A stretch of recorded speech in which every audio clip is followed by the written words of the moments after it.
Now the secret to making Doboschtorte is to butter and flour the back side of the pan. This is a normal cookie sheet, and I turn it on the back and I butter it and dust and flour it. Here I'm just beginning to do it, and then you just knock it so that the flour gets evenly distributed. It's hard to film at the same time, and here I'm going to do it also.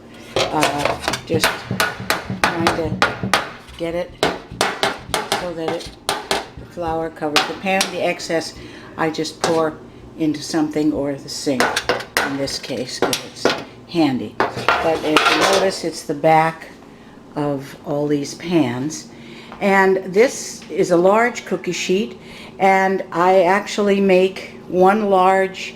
I make the 15 or so, actually 12 layers, and then I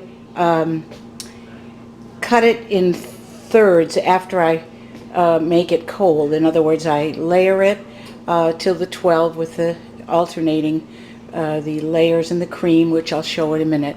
And then I take the whole thing, wrap it very diligently in wax paper, and I freeze the cake.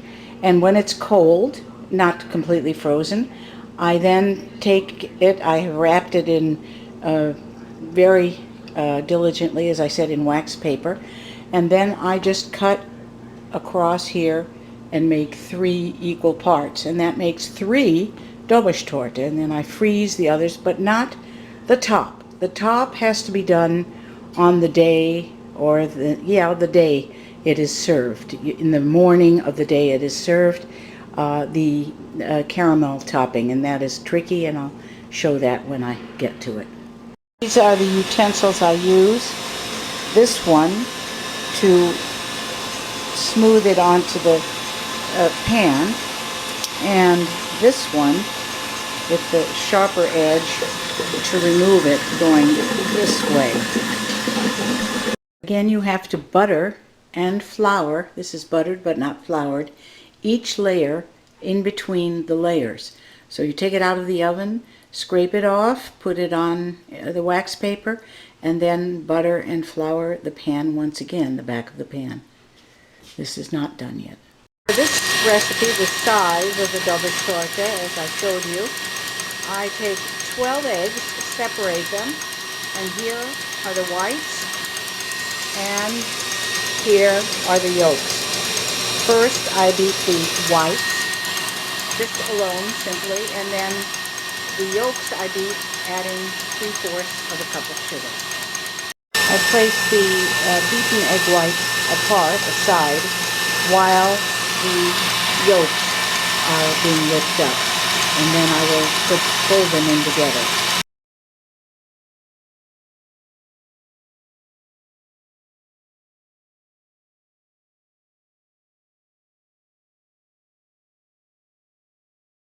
The beaten egg whites will get lighter and lighter. It is now egg yolk color. It will turn then a lemony, light lemon color when it's done. You see that they are becoming lighter and lighter in color.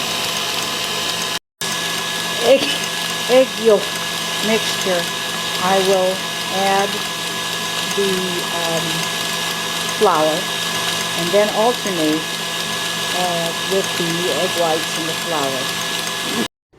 I spoon about 2, sometimes 2.5 large spoonfuls of the batter, and then I now begin, and I can't do it while I film, so I'll show you.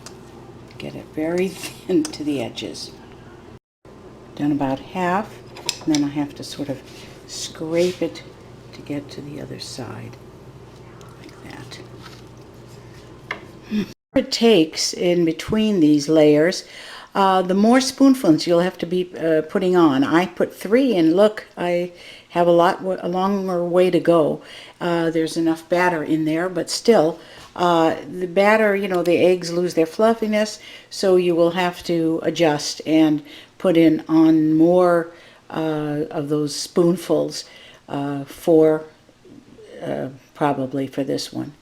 If you don't have enough, then just ladle a little bit more with the spoon, just a tad more, and spread it around. Sometimes you just don't have enough with the 3 large tablespoons. Okay, start it. Okay, when you do the thing, it's important that you smear it just to the edge, and then you take it and sort of scrape it to the other edge. Just showing you the motion, and then I'll do it when I take it off, which is a little bit more difficult than putting it on. But you see how I and just get more batter by moving it around so that it's all smooth. Now there it's a little less, so I'm going to bring some over to that part. Okay, now stop.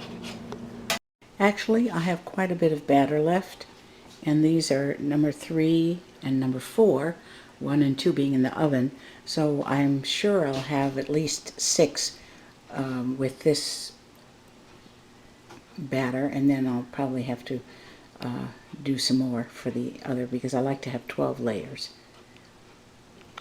While 2 are baking, 2 are waiting to be exchanged and put into the oven. I have an upper and a lower oven, and I do 2 at once. This probably will make about 8, and I'll have to make some more batter. Sometimes I can eke it out to more. What it looks like, very thin layer on the top. The oven, of course, upside down, and then eventually it's now all yellow, it'll be a little bit golden brown on the edges, and that's when I take it out. Alright, this is the tricky part of the whole cake. As you see, it's already crumbling, which really doesn't matter. And the top layer you have to make a little thicker so that this doesn't happen. But the thinness is what is important. And I cut all the way there, then I do it again.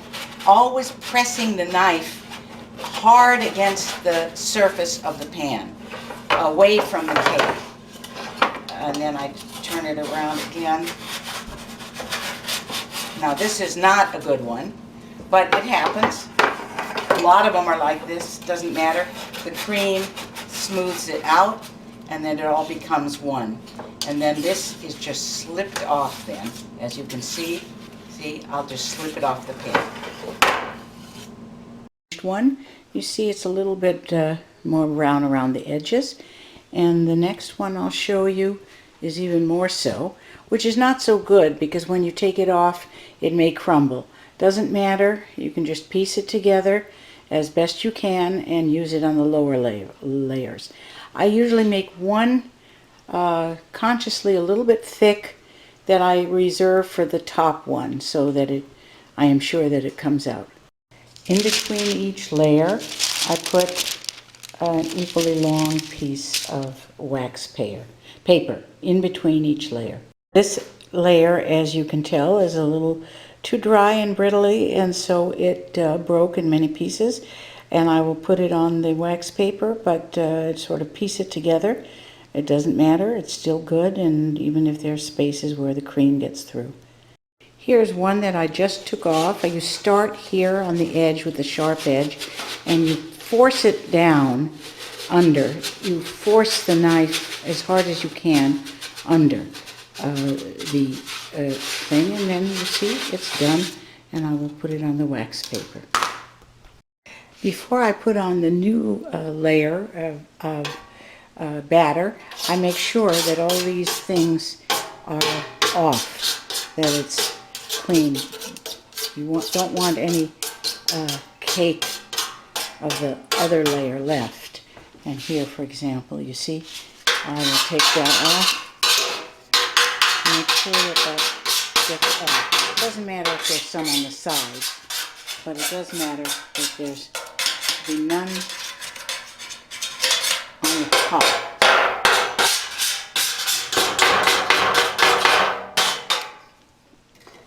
Should be fairly clean, but you don't have to wash it between layers. It broke a little, as you can see, but it does not matter. And this is the bottom layer anyhow. I will show you what I reserved for a top layer. Neither of these first two are what I would use on the top.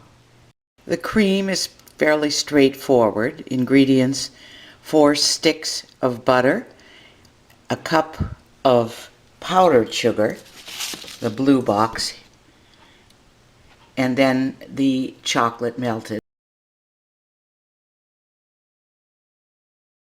Just the baker's dot chocolate, a little water so the pan won't scorch, and a little bit of the Ghirardelli ground chocolate. I mean, maybe 1/4 of a cup.